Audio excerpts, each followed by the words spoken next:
Salam guys, my name is Maria Del Mar Ponte. I am from San Juan, Puerto Rico, and this is my revert story. I have a couple things I want to go over. So I grew up in a Roman Catholic family. My parents, really just my mom, is very Catholic, very religious, and naturally I was born, I couldn't make a decision, so I had my baptism and my first communion, and I went to an all-girl Catholic school, so I did my confirmation with my friends because I would kind of be the odd person out, even though I didn't really want to do it, but I kind of did it to please my mom and family and friends. However, as far as I can remember, sorry, let me look at my list, I never really felt at home at church. I never felt happy. I never really wanted to pray. I was really disconnected spiritually. I remember as a child, like, kind of pinching my brother so he would cry, and I would say, oh, I'll take him outside. And I was always confused. I was like, why don't I like this? Why don't I feel connected? And then I just kind of kept drifting away and not really being as religious as I wish I had been. I think my mom struggled with that a lot because she was so devout, and then she had a daughter that didn't really agree with things in the church. And this is not to bash Catholicism, I'm just saying why I didn't think it was a good fit for me.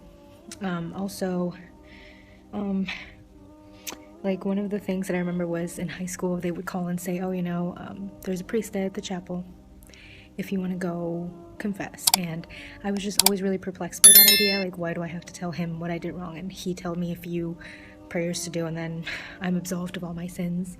And I just never really understood that, and I kind of did it just to cut class, to be honest. And so then I was 17 when I graduated high school, and I came to the States, to Ohio, to complete my bachelor's, and I've kind of stayed here ever since.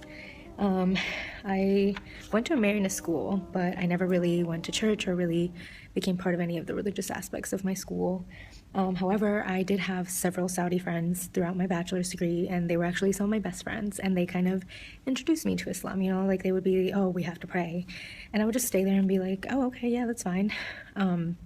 Or, you know, we can't eat pork and things like that. And I would just always inquire about it and ask them, oh, why? Can you explain this to me? And then my bachelor's was in international studies and peace and global security, so part of it was taking a religion course, and so I decided to take world religions, and then I decided to focus on Islam for some reason. I don't really know why. I know that I didn't want to do Catholicism or Christianity, and the one that appealed to me the most was Islam, so I decided to take that course, and I thought it was really interesting. I was just fascinated by a lot of the kind of overlap for some things that I saw between Christianity and Islam. And so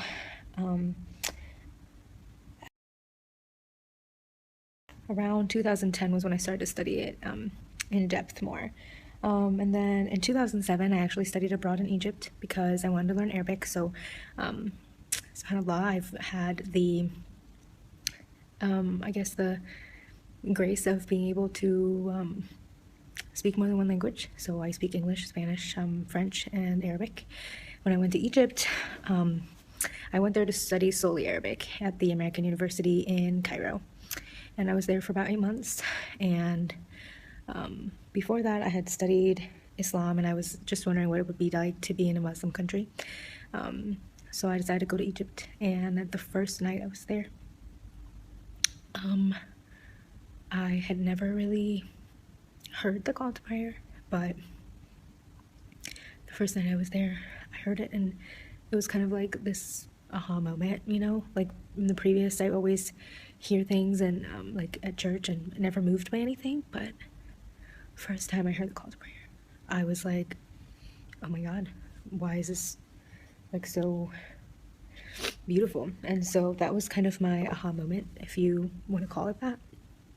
Sorry. And then I started to kind of want to be closer to God because I was studying and working full-time, and so I moved. I didn't see my family for 3 years. My family lives in Puerto Rico, and I didn't see them for 3 years, and I was always telling myself, I'm okay, I don't miss anybody, I'll be fine. But I think it kind of took a toll on me, and I kind of lost perspective of life and lost perspective of a higher power, and I kind of just felt alone and abandoned, and it was harder than I thought it would be.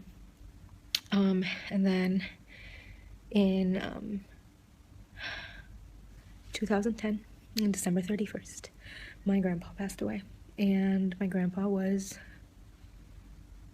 my rock. I mean, I love my parents, but my grandpa was the one who supported me to go to Egypt. He was from a very small town in Puerto Rico. He never left Puerto Rico, never traveled really, self-made, but he always encouraged me to take adventures, and I heard of his passing, and I wasn't able to go home. That was really hard. December 31st, classes started January 4th, and I felt like I had lost my way, and I needed someone to remind me. And so I decided to turn to Allah. So I turned to Allah for strength, and I took my Shahada in 2012, alhamdulillah. And it was kind of funny because after I took that, I had to have surgery. I had to have my tonsils removed last year, and I saw my parents 3 times last year, and they came help me for my surgery. I went home to see them in May, and then I went home in December.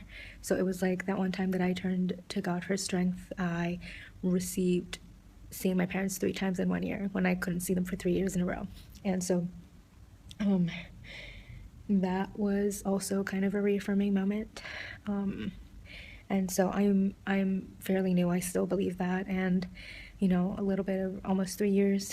I still have a lot to learn. I'm still learning every day. I listen to videos, I read books, I speak Arabic, so I try to read the Quran as much as I can, especially during this month of Ramadan. So Ramadan Kareem to everyone. And so those were kind of the struggles that I had. I'm currently actually in Abu Dhabi. I was blessed with the opportunity to come see some of my friends here and experience Abu Dhabi and spend Ramadan here, which has been absolutely amazing. I got to visit some of my friends in Kuwait as well, and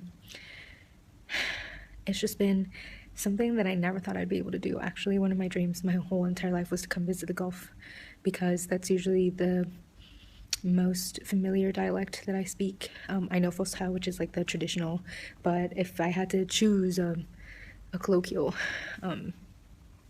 way of speaking, I think that it would be the Gulf Arabic that I'm most familiar with, and that this was for free at the mall in Abu Dhabi. And so this is just like a small glimpse into my life, into what made me turn to Allah and say my Shahada and kind of become a Muslim myself. And I still have a lot of things to learn.